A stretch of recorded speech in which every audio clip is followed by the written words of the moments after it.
अभय 10वीं क्लास का छात्र है। इस उम्र में उसे क्या पता कि प्यार का क्या सिला होता है। वह एक लड़की को मन ही मन चाहने लगा था और इस बात का एहसास धीरे धीरे होने लगा। एक दिन अभय अपने कॉलेज जा रहा था, तभी उसकी नज़र लड़की की नज़रों से टकराती है, जिसे देखने के बाद वह देखता ही रह गया और लड़की उसे कोई भाव ही नहीं दे रही थी।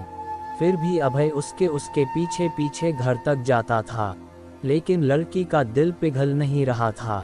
अभय उसको देखने के लिए उसके स्कूल के सामने डेली खड़ा रहता था।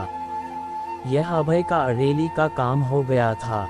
6 महीने देखते देखते ही बीत गए, लेकिन उसे कोई रिस्पांस नहीं मिला। फिर अभय उसके कॉलेज जाना बंद कर दिया। कुछ दिन बाद वह लड़की अभय के लिए बेचैन होने लगती है और उससे पूछती है, अब तुम मुझे देखने के लिए मेरे कॉलेज क्यों नहीं आते हो? तो अभय ने उससे कहा, इतने दिन से आपके चक्कर में आता हूँ। आप देखना तक पसंद नहीं करती हो, तभी से तुम्हारे कॉलेज आना भी छोड़ दिया। उस लड़की ने उससे कहा कि मैं तुम्हारी परीक्षा ले रही थी। तुम मुझे कितना दिन तक फॉलो करते हो? वैसे मैं भी आपसे बेइंतहा प्यार करती हूँ। फिर अभय ने उस लड़की का नाम पूछा तो लड़की ने अपना नाम सोनिया बताया।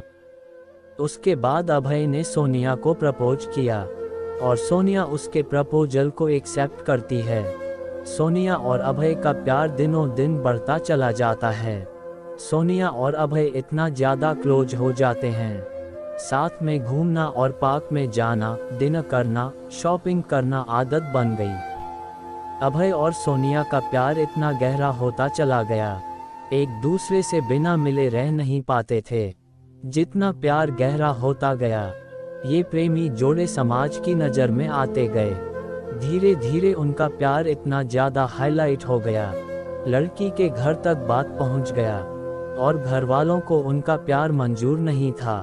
उस लड़की के घर वालों ने उसका कॉलेज जाना भी बंद कर दिए और उसका सेल फोन भी छीन लिए और घर से बाहर भी नहीं निकलने देते थे। एक तरफ सोनिया अभय के प्यार के लिए तड़प रही थी, उधर अभय सोनिया के प्यार के लिए तड़प रहा था। वो एक दूसरे के प्यार में इतने मजबूर हो गए थे, सिर्फ एक नज़र देखने के लिए तरस गए थे और सोनिया के घर वालों ने उसकी शादी करने का प्लान बना रहे थे। और जब ये बात सोनिया को पता चलती है तो सोनिया शादी से डायरेक्ट मना करती है और वो कहती है कि मैं शादी सिर्फ अभय से ही करूंगी, नहीं तो मैं अपनी जान दे दूंगी। ये बात सुनकर भी घर वालों को कोई फर्क नहीं पड़ा, उसे मारने पीटने लगे और धमकाने लगे और अभय को मरने की धमकी दिए। तो इस कारण से शादी से राजी तो हो गई, लेकिन उसके दिलो दिमाग में अभय ही था।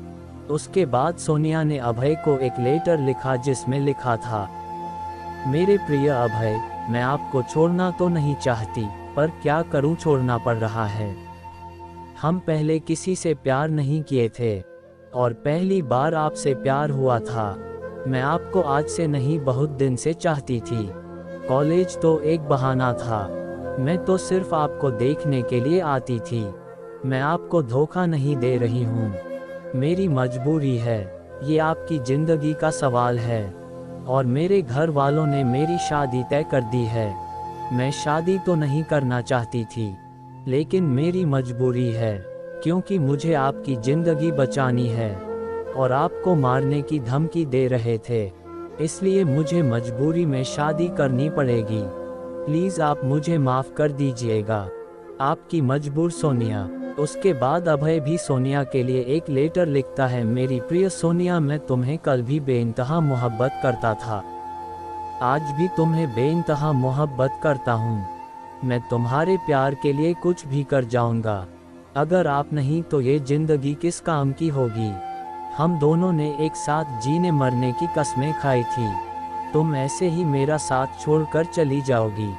तुमने एक बार भी नहीं सोचा कि तुम्हारे सिवा मेरी ज़िंदगी में कोई भी नहीं है। सोनिया, मैं तुम्हें कभी भी नहीं भूल पाऊंगा। जब तक मेरी सांसें चलेंगी तो तुम्हारे नाम से ही चलेंगी। वो जिंदगी मुझे नहीं चाहिए जिस जिंदगी में तुम ना हो। सोनिया, जब से हम तुम बिछड़े हैं तब से मैं तुमसे मिलने की बहुत बार कोशिश की, लेकिन तुम्हारे घर वालों ने मुझे मिलने नहीं दिया। सोनिया, मुझे लगता है कि मेरी जिंदगी में खुशी लिखी ही नहीं है। मेरी जिंदगी में तो सिर्फ आंसू ही आंसू लिखी हैं। अगर तुम मुझे नहीं मिली तो मुझे ये जिंदगी भी नहीं चाहिए। और तुम्हारी खुशी जिसमें हो उसमें मेरी भी खुशी है। यह मेरा आखिरी लेटर है। और सोनिया उसका लेटर रो रो कर पढ़ रही थी। और उसी दिन उसकी शादी भी थी। सोनिया को अभय से जुदाई बर्दाश्त नहीं हुई, इसलिए सोनिया ने शादी से पहले ही जहर खा लेती है, जिसके कारण उसकी मौत हो जाती है। और यह सूचना अभय तक पहुंचती है। अभय उसकी मौत का सदमा बर्दाश्त नहीं कर पाता है, जिसके कारण वह भी अपनी जान दे देता है। सच्चे प्यार का अधूरा अंत हो जाता है। ऐसे में प्यार करते हो तो जान देने से बेहतर है निभाना सीखो। ये कहानी आपको अच्छी लगी हो तो वीडियो को लाइक, शेयर और चैनल को सब्सक्राइब जरूर करें, ताकि इसी तरह की कहानी आपके लिए हमेशा लाने के लिए तत्पर रहूँगा।